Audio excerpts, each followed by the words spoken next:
Have you ever noticed how in Hollywood movies all the villains are played by Brits?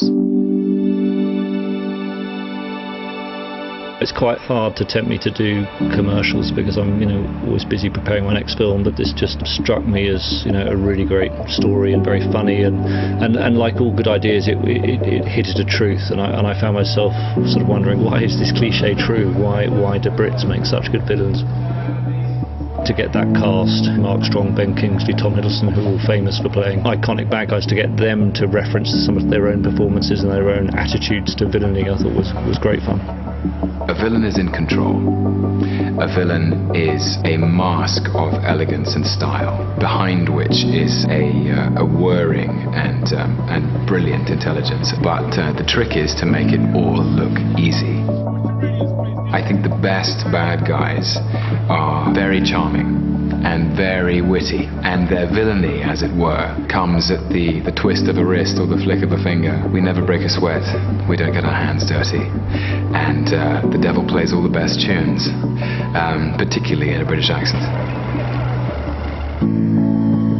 We're exotic and unusual. That fits the role of the bad guy very well. Also, I think we're unafraid of playing villains. I think we didn't grow up in a culture which reveres the hero necessarily. We have Richard III, we have Macbeth, who murders a king.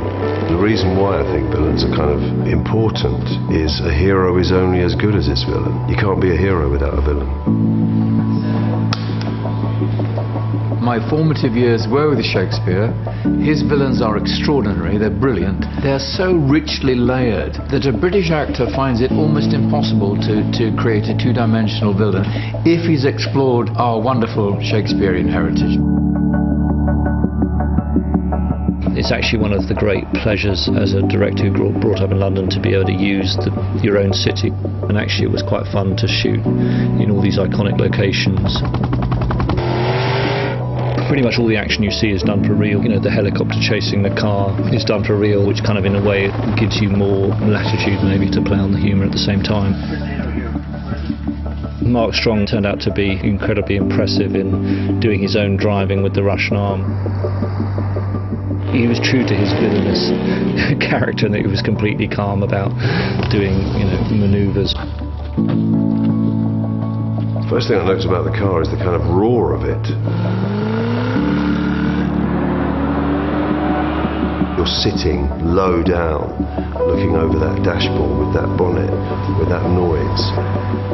I mean, I can see why you might have thought that was the kind of villain of all cars. We recorded the score at Abbey Road, where we also did the King's Speech with the London Symphony Orchestra, who are one of the best bands in the world.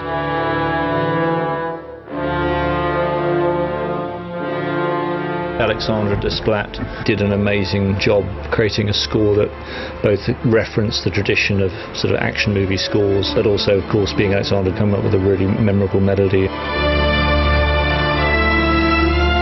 It was interesting to effectively do in miniature a genre I've not done as a film, so it definitely made me more curious to try the genre to longer length than 2 minutes.